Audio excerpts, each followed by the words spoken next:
Kakek Mustamar, nama cucu siapa? Norman. Norman. Kita bersaudara yang diikat dengan kalimat La ilaha illallah Muhammad Rasul. Langit, gunung, bumi, matahari, bulan, bintang, laut, segalanya tidak ada. Yang ada itu Allah, semuanya diadakan. Dunia kecil, Allah yang maha besar. Dunia paling lama 60 tahun atau 70 tahun, tapi akhirat itu selama-lamanya. Jadi orang yang pintar itu dia memikirkan hidup sesudah mati dan hari akhirat. Tapi kalau orang yang bodoh dia memikirkan makan, minum, kawin, uang sebanyak-banyaknya. Jadi dahulu Islam itu seperti taman. Karena dakwah dijalankan yang dicontohkan Nabi, menjumpai umat tanpa diundang, tanpa minta upah. Tidak mengajak kepada organisasi, kelompok dan golongan. Mengajak diri kita taat, mengajak manusia taat. Kalaulah manusia taat, selesailah semua masalah. Tapi kalau manusia tidak mau taat, bertambahlah masalah. Kenapa? Sesungguhnya kebahagiaan dan kejayaan manusia itu hanya ada di dalam mengamalkan agama. Baik dia orang kaya, orang miskin, kota, desa, penjabat, rakyat. Kalau mereka mengamalkan agama, inilah orang yang berhasil yang sementara dengan berhasil di akhirat selama-lamanya. Kalau dia mengamalkan agama, selesailah semua masalah. Tapi kalau mereka tidak mau mengamalkan agama, bertambahlah masalah. Dan sekarang Islam itu sudah seperti hutan belantara. Kenapa? Karena dakwah sudah lama ditinggal. Banyak saudara kita sekarang mengaku Islam tapi nggak mau mendirikan sholat. Banyak wanita perempuan kita sekarang mengaku Islam tapi nggak mau tutup aurat. Satu rambut, satu dosa. Orang wanita Islam sekarang sudah banyak bangga pakai celana ketat, baju ketat, menampakkan tubuh. Itu alias bertelanjang. Allah. Merancang orang laki-laki. Kalau kita bilang sama dia ini model katanya.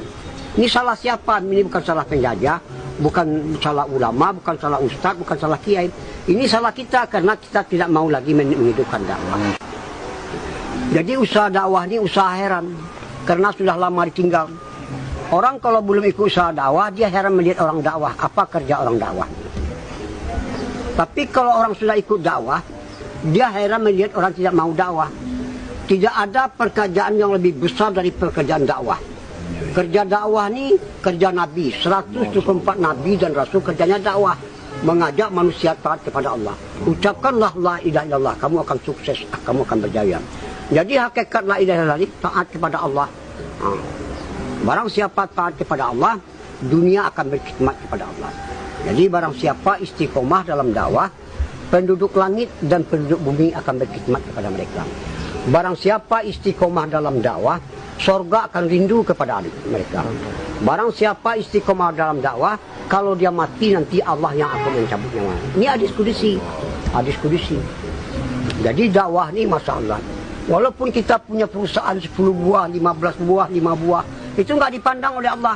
Tapi kalau usaha dakwah ini sepagi sepetang kita jual di dalam Allah, lebih bagus daripada dunia dan keisinya. Ini kebesaran pahala dakwah. Jadi kerja-kerja dakwah ini kerjanya sedikit tapi hasilnya besar. Kalau kerja dunia, kerjanya berat, hasilnya sedikit. Istri kita kalau nggak diajak dakwah, dia pandangannya dunia. Pandangan dunia ini sifatnya menipu. Sekarang banyak orang tergoda oleh dunia, ibadah ditinggal. Padahal di dalam perintah ada kejayaan, ada kebahagiaan dan ada kebaikan.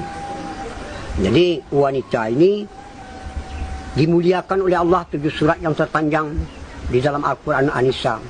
Maka itu Nabi menunjukkan surga itu di bawah telapak kaki ibu. Allah. Sebab sebuah Nabi dan Rasul dilahirkan dari wanita, yaitu ibu. Jadi wanita ini yang pertama menerima dakwah Nabi Rasulullah SAW, yang wanita Khadijah radhiyallahu anha. Yang pertama mati syahid juga wanita Sumayyah radhiyallahu anha. Jadi wanita ini diciptakan dari tulang bengkok kiri, tulang lemah. Jadi wanita ini nggak bisa dikerasin, dilemah lembutkan, disayang-sayang, dimanja-manja, disenang-senangi. Sebab di zaman sahabat, wanita ini tugasnya membina anak untuk agama dan melayani suami. Sekarang, Masya Allah, wanita ini kalau dikerasin patah dia. Allah. Jadi wanita ini tugasnya membina anak untuk agama dan melayani suami. Sekarang wanita sudah rosak di mana-mana. Sekarang wanita di pom bensin, di pasar-pasar, di swalayan, di mal-mal, di pabrik-pabrik, sampai sekarang wanita jadi TKW sekarang. Ngaku sayang sama istri, tapi justru istri disuruh sebagai penanggung jawab. Jadi penanggung jawab rumah tangga itu adalah laki-laki. Mari kita selamatkan wanita kita. Kalau kita selamatkan wanita kita, berarti kita baru orang kuat. Jadi disenangkan wanita kita. Selalu kita menafikan dunia ini. Allah Khalid, Allah Malik, Allah Razik, Allah Sami, Allah Basir, Allah Alim. La ilaha illallah. Jadi rahasianya dakwah ini, walau 4 bulan IPB, walaupun 4 jalan kaki, 4 bulan jalan kaki, 4 bulan biasa, 40 hari jalan kaki, 40 biasa, tapi 3 harinya nggak dijaga. Allah. Ini akan amburadul. Jadi kita dakwah ini tak ubahnya seperti nanam padi. Jadi kalau keluar 40 hari, 4 bulan itu masa training latihan yang dakwah tu dimakomi di kampung kita sendiri. Jadi kalau dakwah, kalau kita keluar, dakwah dikencangi, kalau dimakomi, akhlak dinampakkan, khidmat. Jadi mudah-mudahan semua kita ajak orang ikut dakwah. Jadi kalau orang sudah ikut dakwah, dia menjadi orang kaya. Sebab orang Eropa nggak punya pabrik, PT, perusahaan, dia nggak bisa keliling dunia. Paling-paling dia bisa keliling dunia tinggal di hotel berbintang 5. Kalau orang dakwah, dia nggak punya apa-apa, tapi dia bisa memperjuangkan agama ke seluruh dunia. Allah. Tinggalnya di taman sorga, yaitu di rumah bintang bulan, di rumah Allah. Jadi orang dakwah ini orang senang. Kenapa? Orang dakwah dia nggak mau diperbudak dunia, justru dia memperbudak dunia. Benar, ya Allah. Ibadah diutamakan, dunia dinomorduakan. Jadi dakwah ini, kenapa ibadah diutamakan? Ibadah ini tujuan. Dunia keperluan, sandang, pangan, papan, kendaraan, nikah, anak, istri, semuanya bakal ditinggal. Apa akan dibawa? Iman dan amal saleh. Maka itu Allah berfirman, aku tidak melihat hartamu, aku melihat hati dan amalanmu. Nanti di surga aja banyak orang menyesal.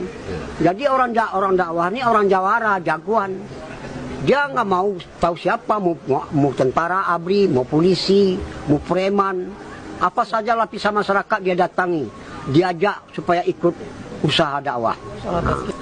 Jadi kita, sebab dakwah ini tugasnya 3, ta'aruf, ta'aluf, targhib, dan taskin.